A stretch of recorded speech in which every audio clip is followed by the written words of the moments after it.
Un an après la création du label Biodiversity, plusieurs entreprises ont donné leur premier retour d'expérience à l'occasion d'une conférence au CIMI animée par Ingrid Napichoulet.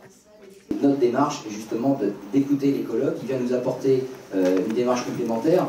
Un point par exemple qu'il faut tous avoir en tête, c'est que l'écologie n'est pas un sujet qu'on traite en plus sur l'opération. L'écologue est présent à toutes les réunions de conception de l'opération. C'est-à-dire que c'est un sujet comme d'autres, comme le choix des matériaux de façade, comme le choix de la performance énergétique, qui est traité au cours des réunions et c'est un point d'élément du compte-rendu de la réunion de conception, bien évidemment. Ensuite, le travail, c'est aussi de gérer la biodiversité future, c'est-à-dire de prévoir des espaces qui vont permettre demain d'être entretenus correctement et d'assurer la continuité et la poursuite du travail. Un an après sa création, ce sont beaucoup de communications, de conférences pour faire œuvre de pédagogie, expliquer en quoi la biodiversité urbaine est importante à prendre en compte dans l'immobilier. Et ce sont aussi des conséquences très heureuses pour nous, à savoir très précisément 21 adhérents et à peu près autant de postulants pour l'année 2015, 9 projets pilotes, dont 7 ont d'ores et déjà été labellisés et un peu plus encore qui aspirent à le devenir pour le premier semestre 2015. Et donc en un an, une prise en considération de ce sujet qui est très importante et on progresse très rapidement sur la réalisation de notre ambition.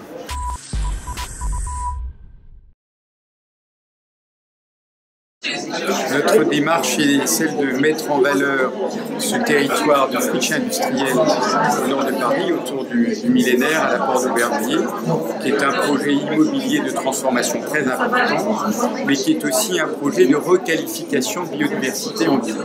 Nous partons en l'occurrence sur Veolia, sur un parking bitumé, et nous voulons effectivement y introduire plusieurs dizaines d'espèces d'arbres et aussi d'insectes pour requalifier la ville et pour donner de quoi d'ailleurs butiner à nos abeilles.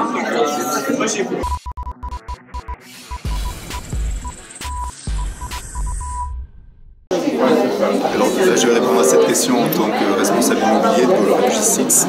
Nous étions dans le contexte où notre direction de développement durable, RSE, nous demandait de travailler le sujet biodiversité. Et nous avons été amenés de ce fait à traiter le sujet dans le cadre des premiers gros investissements que nous avions à réaliser, en complément des certifications généralistes. En nous rapprochant d'un petit groupe qui travaillait sur ce sujet, nous avons trouvé évident de contribuer au développement de l'association ici et à ce label. Et nous avons présenté très rapidement un des premiers projets pilotes.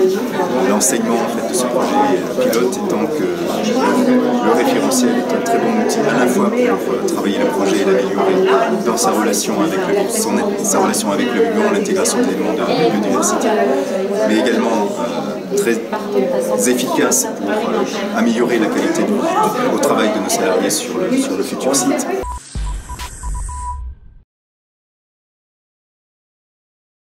C'est important aujourd'hui de prendre en compte que la biodiversité participe au verdissement de l'immeuble. On parle beaucoup d'immeubles verts d'un point de vue certification environnementale. Je pense que la végétalisation et la biodiversité participent également à la création de valeur pour la ville et pour l'immobilier. Faire partie d'un conseil scientifique de cette nature, c'est participer à la réflexion économique sur la valeur verte.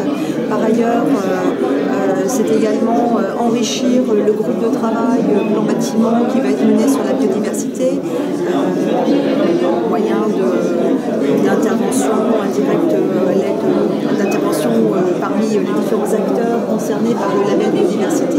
Je pense à Jessica, Bolloré Logistics, Elan, etc.